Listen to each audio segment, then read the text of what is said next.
Halo Sobat Tombol Kangen, senang bertemu lagi di channel ini untuk berbagi informasi seputar sejarah.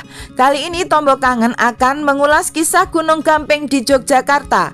Ditemani Bapak Sugito, juru kunci tempat ini. Simak terus yuk ceritanya. Tahukah kalian wilayah Yogyakarta purba ini adalah laut dangkal? Laut dengan kedalaman tidak lebih dari 200 meter. Di dalamnya terdapat rangkaian gunung purba berapi yang berada di dalam laut. Setelah gunung api mati atau tidak aktif lagi, bekas gunung tersebut ditumbuhi oleh terumbu karang. Terumbu karang adalah ekosistem bawah laut yang terdiri dari sekelompok binatang karang yang membentuk semacam batu kapur dan melakukan simbiosis dengan jenis tumbuhan alga. Karena pergeseran lempeng bumi, maka lambat laun terangkat ke atas dan menjadi wilayah pegunungan Gampeng atau pegunungan kapur yang membentang. Dahulunya wilayah ini adalah wilayah perbukitan kars luas dengan bukit-bukit Gampeng yang mencapai 150 kaki atau sekitar 50 meter dari permukaan tanah. Setelah perjanjian Giyanti tahun 1755 yang di dalamnya berisi membagi keraton menjadi dua, Surakarta dan Yogyakarta, Pangeran Mangkubumi yang mendapatkan wilayah Yogyakarta membangun keraton Yogyakarta yang letaknya berada di Keraton Yogyakarta saat ini. Selama pembangunan keraton Yogyakarta, Pangeran Mangkubumi dan keluarga tinggal di Pesanggerahan, letaknya dekat Gunung Gampeng tersebut. Pangeran Mangkubumi memilih tempat ini untuk sementara tinggal sebelum keraton jadi disebabkan Pangeran Mangkubumi dapat setiap saat melihat pembangunan keraton dari atas Gunung Gampeng. 1 tahun kemudian, yaitu tahun 1756, keraton Yogyakarta jadi dan semua kerabat keraton pindah. Pasanggerahan itu dipercayakan pada Nyai Wirosuto dan Kyai Wirosuto untuk merawatnya. Ketika Frans Willem Junghun, seorang Belanda, berkunjung ke Jawa, Junghun sangat takjub melihat keindahan Gunung Gampeng. Kemudian ia membuat sketsa Gunung Gampeng tahun 1836. Waktu itu belum ada aktivitas penambangan, jadi Gunung Gampeng masih utuh. Pada tahun 1845, ketika ada undang-undang bahwa tanah atau lahan di Jogja disewakan untuk umum, maka banyak dari orang Eropa khususnya Belanda menyewa lahan-lahan di Jogja dan mendirikan pabrik-pabrik gula di wilayah Yogyakarta. Ada sekitar 19 pabrik gula yang berdiri saat itu. Gula menjadi komoditas yang menguntungkan pemerintahan kolonial Belanda. Di masa itu Jawa menjadi pengekspor gula terbesar nomor 2 di dunia. Pada tahun 1855 karena ada banyak pabrik gula, Gunung Gampeng ditambang besar-besaran untuk produksi kapur. Setiap pabrik gula saat itu membutuhkan ratusan ton kapur yang dihasilkan dari bahan batu gamping dari Gunung Gampeng ini. Topong-topong gamping milik pabrik-pabrik gula didirikan di Gunung Gampeng ini.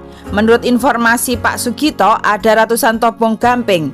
Banyak para pekerja pribumi yang bekerja di sana mendirikan rumah di antara batu-batu gamping. Bahkan orang-orang yang punya lahan disewa oleh Belanda, mereka bekerja di tambang gamping ini. Alhasil aktivitas penambangan menjadikan luas area Gunung Gampeng terus-menerus menurun. Untuk mempercepat produksi kapur itu, Belanda memasang bahan peledak untuk menghancurkan batu-batu gamping.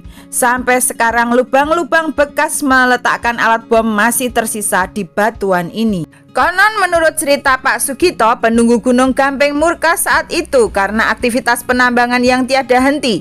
Maka terjadilah peristiwa Kiai dan Nyai Wirosuto saat berada di Gunung Gampeng tertimpa batu gamping, jasadnya tidak ditemukan. Kemudian sepasang pengantin yang melintasi gunung itu tiba-tiba hilang, tidak ditemukan.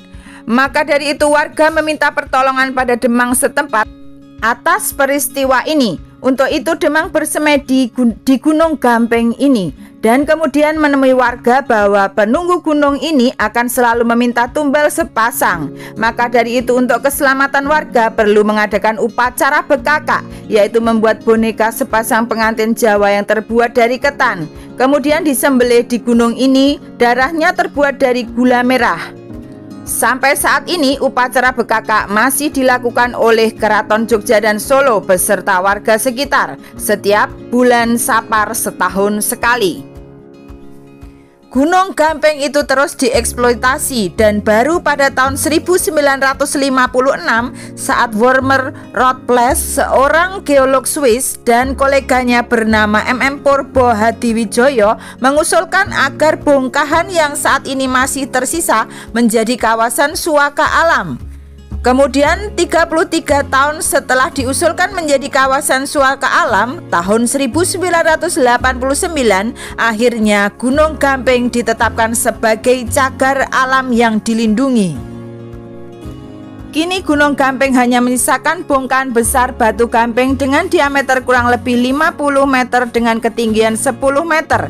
Di permukaan batu gamping itu ada sisa biota laut purba yang menjadi tanda bahwa dulu tempat ini adalah lautan. Di sekitar sisa Gunung Gampeng ini oleh Sultan Hamengkubuwono IX dan ke-10 ditanamlah pohon preh sebagai peneduh cagar alam ini. Konon di atas bongkahan batu yang sekarang tersisa inilah konon Pangeran Mangkubumi atau Hamengkubuwono I kerap bermunajat. Di atas seperti ada semacam petilasan atau bekas tempat duduk yang dipercaya sebagai tempat Pangeran Mangkubumi dulu bertapa. Tak sembarang orang diperbolehkan ke atas bongkahan batu gamping ini. Hanya petugas kebersihan yang diperbolehkan ke atas untuk merawat dan membersihkan area batu dari tanaman liar. Meski luasnya hanya sekitar 1 hektar, keberadaan cagar alam Gunung Gampeng ini sebagai kawasan konservasi sangatlah penting. Cagar alam Gunung Gampeng Yogyakarta berada di bawah naungan Balai Konservasi Sumber Daya Alam atau BKSDA Yogyakarta. Bapak Sugito, penduduk setempat yang diperbantukan oleh BKSDA untuk turut menjaga objek wisata ini. Gunung Gampeng ini berada di Gampeng Tengah, Ambar Ketawang, Kecamatan Gampeng, Kabupaten Sleman, Daerah Istimewa Yogyakarta. Demikian liputan dari tim Tombok Kangen Channel. Monolit Gunung Gampeng milik Indonesia, sudah sepantasnya anak cucu kita melestarikannya. Semoga liputan ini bermanfaat untuk kita semua. Salam dari kami, salam Tombok Kangen Channel. Dadah, dah, dah. Yogyakarta, rumah kita sederhana, selalu ingin ku kembali kepadamu di sini. Yogyakarta, milik kita, penuh cinta, kedamaian bersamamu, aku tenang. Yogyakarta.